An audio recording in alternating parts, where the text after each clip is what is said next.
C'était un dimanche de Grand Prix, le Grand Steeplechase de Paris. C'était en mai, c'était en 2009. En passant devant les tribunes d'Auteuil, j'imagine le public scander les noms de Yard3, Katko, Uccello 2, Al Capone, Cocktail Jet, des légendes de l'obstacle qui ont marqué des générations entières. C'est un dimanche ensoleillé. Les familles se ruent devant les stands des marchands de glace. Les parieurs recherchent un coin d'ombre pour faire leurs papiers. Les chevaux, accompagnés de leurs lades, se détendent à l'abri de la chaleur pendant que les 13 jockeys du Grand Steeplechase se concentrent dans les vestiaires. Ils veulent tous être premiers de cordée. Ce n'est pas juste une montagne qu'ils vont gravir dans quelques minutes, c'est l'Everest de l'obstacle. Alors, je me suis rapproché. Le silence règne dans le box du favori Remember Rose. Je contemple son entraîneur Jean-Paul Gallerini. Il a déjà inscrit 3 fois son nom au palmarès de cette épreuve prestigieuse. Il se prépare à sceller son champion, le lauréat du dernier prix Laë Jousselin. Je scrute le moindre de ses gestes. Il est appliqué et méthodique. Il me fait penser à un grand couturier qui soigne les derniers détails avant un défilé de gladiateurs. Alors, je me suis rapproché.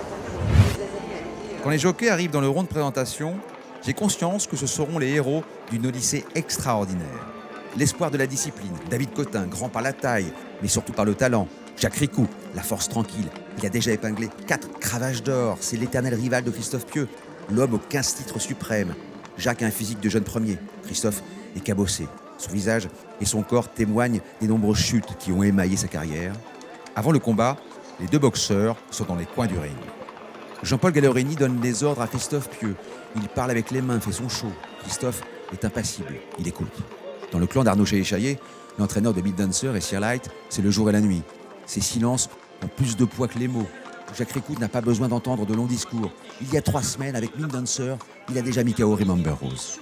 Alors, je me suis rapproché.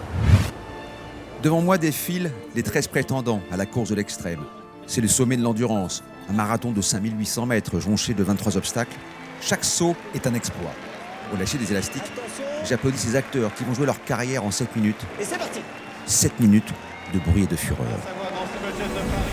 Dans les premiers mètres de course, je retiens déjà mon souffle. Princesse d'Anjou, la tenante du titre, fait un écart à la réception de la première haie.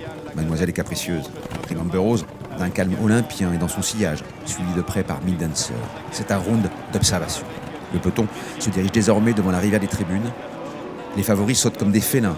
Sir Light et Cyril Gombeau impriment un train soutenu. L'épreuve commence à se décanter. La rivière des tribunes, dans quelques secondes. Princesse d'Anjou commet une faute au 2e passage de la rivière. Princesse d'Anjou qui a fait une énorme faute, qui a failli éjecter. La reine va perdre sa couronne. Sir Light compte désormais 5-6 longueurs d'avance sur Remember Rose, quand soudain, dans le tournant d'Auteuil, le partenaire de Christophe Pieux cogne à la lisse et écrase le pied de son jockey. Déséquilibré, Christophe joue les funambules sur une selle qui ne tient plus. Il souffre, mais il oublie la douleur pour attaquer le High Jeans and Fence, l'obstacle le plus redouté d'Auteuil. Toujours en tête, Sir Light commet l'irréparable à la dernière haie de la ligne d'en face.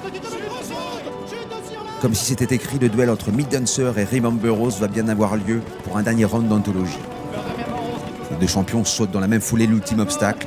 Les encouragements du public couvrent les commentaires du speaker. L'ambiance est frénétique. Remember Rose trouve les ressources nécessaires pour mettre un uppercut dévastateur à Mick Dancer. Christophe Pieux lève les yeux au ciel et tutoie les anges. Je n'en reviens pas. Toujours pas. Alors, je me suis rapproché. Je dévale les escaliers à toute vitesse pour me rendre sur la piste. Je veux voir si Christophe est sérieusement blessé. 2 infirmiers l'aident à descendre de son cheval et le portent pour rejoindre le rond des vainqueurs. Je regarde sa botte, elle est déchirée, pleine de sang.